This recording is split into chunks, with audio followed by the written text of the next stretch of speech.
And it's Ken Kraetzer for CaMMVetsMedia. We're in Washington, D.C. today, Longworth House Office Building, to visit with a longtime friend of ours.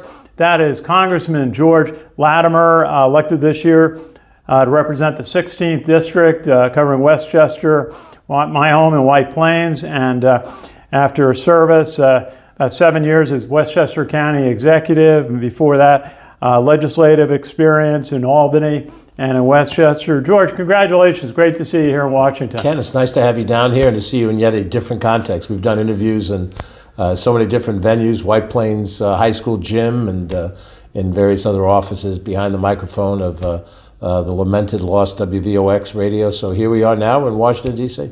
Absolutely. It's great to see you. Now tell us, you were sworn in, I understand, on January 3rd. Right. What was that experience like? Well, the whole experience has really been pretty amazing. I'm 11 days on the job as we're having this conversation, so it's still very new. It's sort of analogous to the kid who leaves high school and goes to college. After 11 days, he's not exactly sure what classes and which building, and what his professors are like and what his classmates are like. So there's a lot to learn down here. But obviously, I've served in other levels of government, the state, the county, my home community in Rise, the city councilman. This is different because here we're dealing with national and international affairs. So it is the biggest spotlight in terms of a level of government. Now, that the level of government is big. I'm a member of one of 435 legislators. That's a really big legislative body. I'm a junior member, and I'm in the minority. So it's not as if I'm walking in the door with the authority or the leverage that I had as a county executive back in Westchester. But the issues that are on the table today are pretty important. And I'm hopeful that I can do a good job of representing the people of Westchester and Bronx on those issues as they arise. And I understand your committee assignments just came out today, one of which is Foreign Affairs. Tell us about that. What's the process about being assigned to a committee?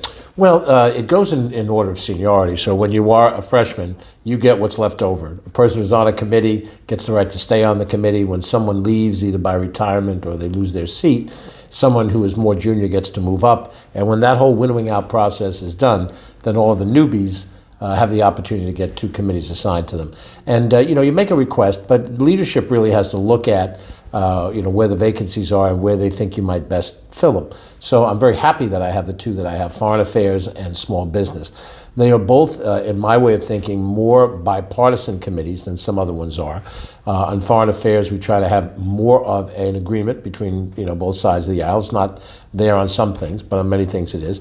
And in Small Business, you're dealing with an area of public policy that doesn't really get into ideology as much as it comes into practicality of what do you do to help incentivize small business. I've had that experience during my time as county executive, my interactions with all the local chambers of commerce, how we came out of COVID, and a host of things on the small business side.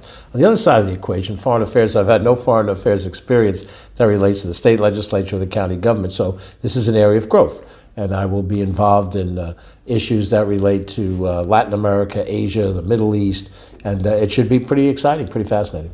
Well, certainly on foreign affairs, so much happening with the conflict in Ukraine, conflicts in the Middle East, Gaza, and Israel, Iran. What's your sense about what's happening kind of on the Europe, Middle Eastern front?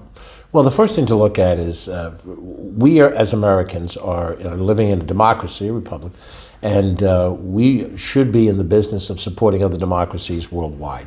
There are different types of tyrannical form of government from the far left to the far right, but we've established for 250 years now a form of government that we believe is the best form of government.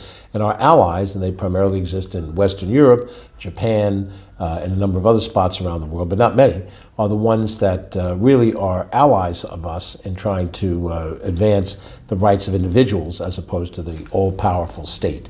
So that puts us in a question with all of these different situations of what is America's best interest in the dealings with these different situations. In the Middle East, we have Israel that was formed 1948 officially as a country. It is a democracy. Like every democracy, it's flawed. No democracy is perfectly equal and fair across the board in everything it does. But fundamentally, Israel has a right to exist. it has a right to have defensible borders, and it has hostility around it. And the most recent issue dealing with Gaza is not unique. When I was a young man, there was the 1967 Six-Day War. When I was in college, the Yom Kippur War in 1973. There's been all kinds of terrorist attacks that Israel's had to suffer under. So there are legitimate concerns about the Palestinian people and their right to have self-determination, to have a state of their own. But it will be a very difficult negotiating process to get to a valid Palestinian state side by side with an Israeli state where they can live in peace, because the animosities are deep. I think our responsibilities as Americans is to support Israel as a democracy, but work to that peace.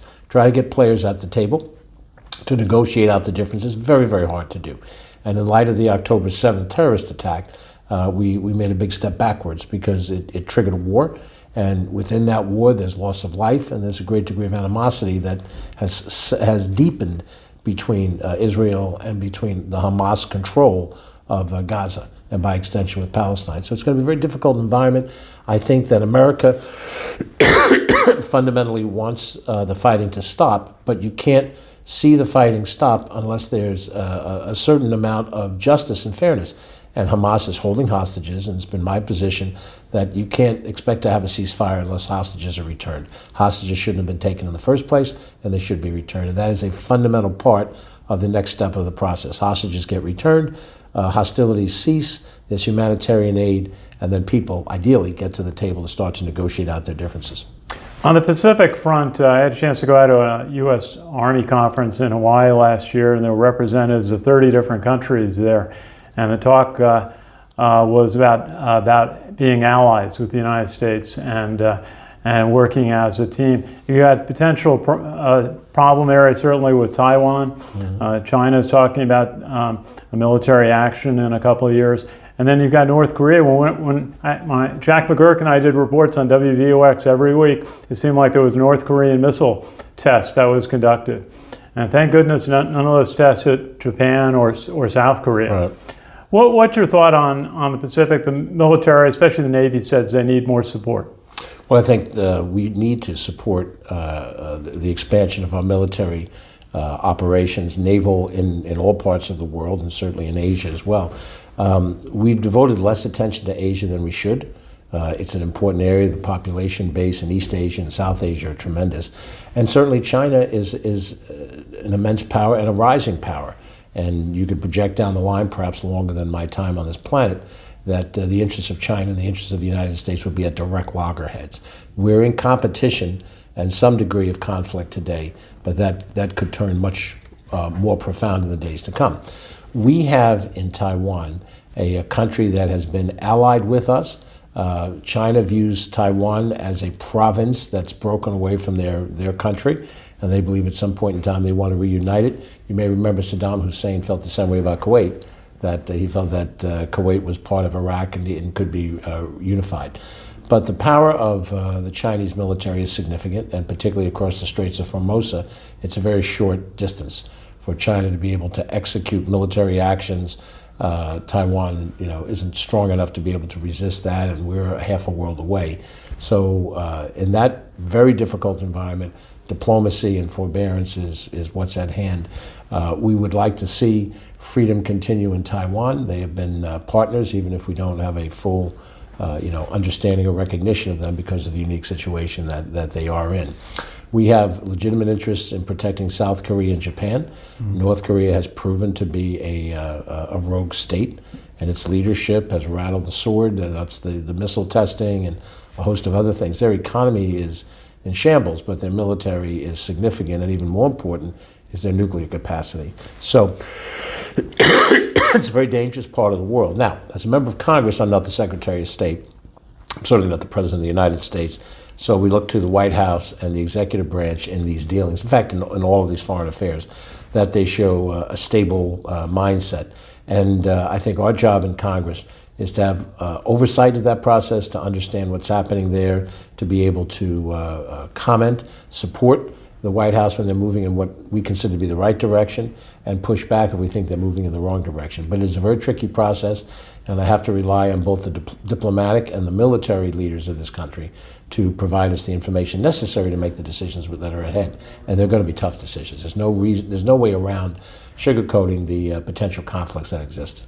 Certainly. I do work with the independent banking industry, a lot of upstate New York, smaller community banks, and you're going to be on the Small Business Committee. What are some of the areas that you want to do to help support small business?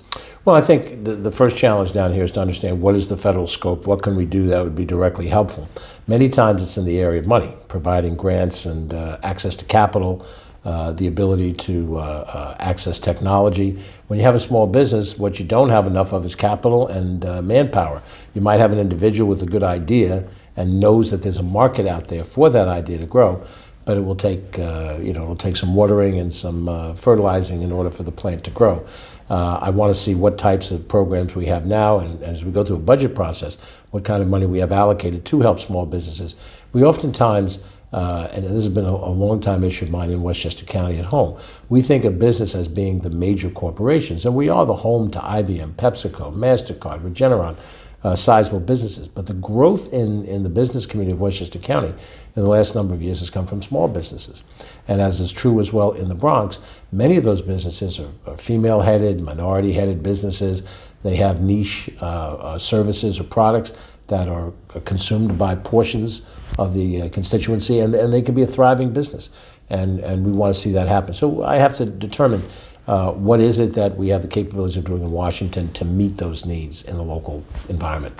Hey, got to ask you about veterans. You, Ron Tochi, have done so much for veterans in Westchester and New York State. There's still obviously needs at the Department of Veterans Affairs, and the daunting prevention of suicides amongst veterans. One member of Congress, I was at a meeting, said, they've spent $5 billion but haven't moved the needle. There seems to be some improvement on that. What are some of your thoughts about supporting veterans now that you're in Washington? Well, I think it's the same basic concept that I've had in my career, both in Albany and in White Plains. And we do have in White Plains with Ron Tochi, Dan Griffin, and their team, a really effective group of advocates at the local level to work with the veteran community. We've got to be able, I have to be able to understand as I come into this job, what is the status of the VA? What are the weaknesses? We hear anecdotally about things that need to be improved in the VA. I know that we've passed a couple of bills recently, the Elizabeth Dole Act, the PACT Act, that puts more money in the pipeline. But money is not always the answer per se. Money is necessary if you've got the right strategies to go with it. So my hope is that we'll get a good handle on it. We'll figure out how we can be more helpful. But the veterans have made a great sacrifice for this country, and we're seeing a younger group of veterans that now are having different types of issues and problems than the older veterans that we talked about who had served in Vietnam, contemporaries slightly older than my generation. Now we have a younger group of veterans, people who have been through the volunteer Army, and what happens when they come out of the Army and what their opportunities are really have to be looked at to discern if we're doing what we can do to give them the best helping hand. I got to ask you about the Democratic leadership in Congress from New York. Obviously, Senator Chuck Schumer has done a great job, known him for a number of years. And the ranking member, Hakeem Jeffries, from New York City. How is it coming in where you've got two leaders of Congress that are from New York State that you've known for a long time? Well, I've had the good fortune of serving in the New York State Assembly with Hakeem Jeffries going back 15 years ago. And everybody could tell when he came into the Assembly, I'd been there already a couple of terms, he was bright and articulate and was going to be an important person. And as the years have passed, as he's come down here to Washington, he's been a very powerful and a very effective leader of the Democratic side. Now, I have had a number of colleagues that I served with who are now with me here in Congress. Congress members Grace Meng, Adriano Espaillat, Tim Kennedy, Paul Tonko, Joe Morelli. There's a host of them that I have past experience with, and that's good. It's a good stepping stone for here. I think Hakeem Jeffries has the right style of leadership. It's next generation leadership, and I'm hopeful that within the Democratic conference, we'll show a greater sense of unity and a greater sense of purpose. I think we are ready to work bipartisanly on issues where we can find common ground. There are differences between the parties, philosophical differences, and there's nothing wrong intrinsically. That is what democracy is. It's the right of individuals to draw separate judgments and to advocate for a country along the lines that they think works best. What I think we have seen, though, is hyperpartisanship, where nothing that the other side does is acceptable at all, and We don't want to work together. We want to jam something through so that our vision is the vision imposed upon people. I've never thought that that's the way America works. We work on convincing people, not coercing people. And I think Hakeem Jeffries gets that balance. Chuck Schumer certainly has been a capable leader in the Senate for a number of years. Right now, the Republicans have a majority in the House. It's a slim majority.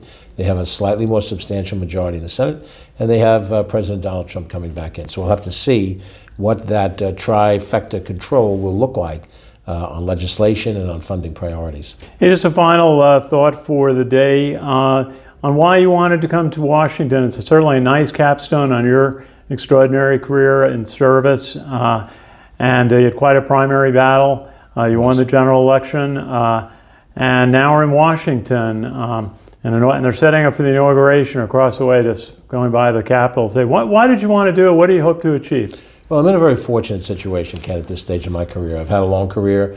I've had significant accomplishments as a county executive, and that I could see the positive results of the renovations of physical improvements, Memorial Field and other such things, and keeping taxes low and so forth. So now I'm at a point in my career where I'm, realistically near the end, in my early 70s right now. And what you do when you send a person to Washington is you want a person to be a voice for your community. My community, this district, is southern part of Westchester County and a piece of the North Bronx. I grew up in Mount Vernon, right across the street from the North Bronx. I always tell the story that I had my first full-time job in the Bronx. I went to college in the Bronx, and my first girlfriend came from the Bronx. That may not have worked out, but I had a Bronx tinge as well as a Westchester tinge. So I think I'm here basically to be a voice, as there are voices from Utah and Wyoming and every other state in the union, to be a voice for the area that I've represented in other ways, and to try to make sure that the sensitivities of Westchester and the Bronx are heard, and that when it comes time to deal with the needs that we have, that some element of that will come back to Westchester and the Bronx. So I hope to accomplish that in a reasonable amount of time, and then some next bright person will come in and be your congressperson after me. Congressman George Latimer, great to see you here in Washington on Capitol Hill. Congratulations, and we'll look forward to following your tenure here in our nation's capital. Congratulations. Thank you, Ken. Reach out anytime. I always enjoy our conversations. I enjoyed it certainly today. Good to see you. It's Ken Kraetzer for CaMMVetsMedia. We cover cadets, midshipmen, the military, and veterans proudly since 2008. Thanks for watching.